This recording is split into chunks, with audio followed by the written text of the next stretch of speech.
అయ్యో అయ్యో, ఇంట్లో ఫ్రిడ్జ్ తెరిచి చూస్తే చికెన్ లేదు, మటన్ లేదు. కానీ మూలన ఒక ములక్కాడు కనిపించింది. సర్లే అని పక్క తిరిగి చూస్తే శనగపప్పు నా వైపు దీనంగా చూసింది. సర్లే కలిపి కూర వండొద్దామని కడాయి పెట్టేశాను.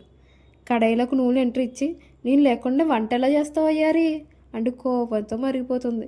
ఆ మరుగుతున్న నూనెలో ఉల్లిపాయ ముక్కలు వచ్చి ఆత్మహత్య చేసుకుంటే స్పూన్ పసుపుని చికిత్స పంపించాను.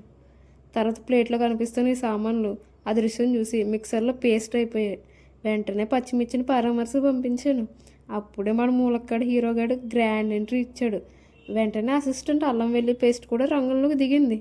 గంట ముందు నుంచి నీటిలో నాని శనగపప్పుగాడు కూడా ఎంట్రీ ఇచ్చాడు.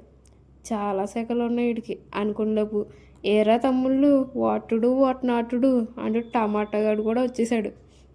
ఇంతమంది వచ్చాక అసలైన నేను లేకపోతే ఎలా? వస్తున్నా వస్తున్నా అక్కడికే వస్తున్నా అనుకుంటూ సాల్ట్ గడు కూడా వచ్చేసాడు.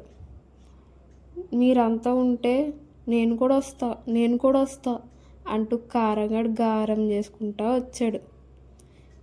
మీరంతా ఉంటే ఎంతరా లేకపోతే ఎంత? మా ముందు మీరెంత? మా ప్రోటీన్ మీరు సరిపోతారా? మాకు దేనికైనా పనికొస్తారా అనుకుంటూ జీడిపప్పు పల్లీలు నువ్వులు గ్రాండ్ ఎంట్రీ ఇచ్చాయి. వెనక్కే జీలకర్ర తాతయ్య, లవంగ నానమ్మ, యాలకుని పిండమ్మ అన్నీ కలిపి పేస్ట్లా టేస్ట్ పెంచడానికి వచ్చేసాయి. ఇవన్నీ కలిపి మన హెల్దీ ములక్కడ కర్రీని మొత్తానికి రెడీ చేయడానికి వచ్చేసారనమాట. అంతా అయిన తర్వాత ఆ వాటర్ గడు కోటర్ వేసుకుంటా వచ్చి నచ్చినట్టు మాట్లాడుతున్నాడు. నేను ఉంటేనే కదరా లాస్ట్కి మీరు తయారయ్యేది, మీరు గొప్పలు మీరు చెప్పుకుంటే ఎలాగా అనుకుంటూ ఆ వాడు కూడా ఎక్స్ట్రాలు చేస్తున్నాడు. చూడండి మొత్తానికి అంతా కలిపి కూర అయిపోయింది.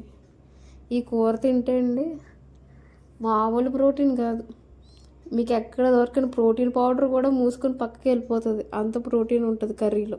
ఎందుకంటే మన పచ్చిశనగపప్పు కూడా ఫుల్ ప్రోటీన్ కదండి. అందుకు మొత్తానికి మన కూర అయిపోయినాయండి. ఇంతమంది త్యాగం ఫలితంగా అయ్యింది.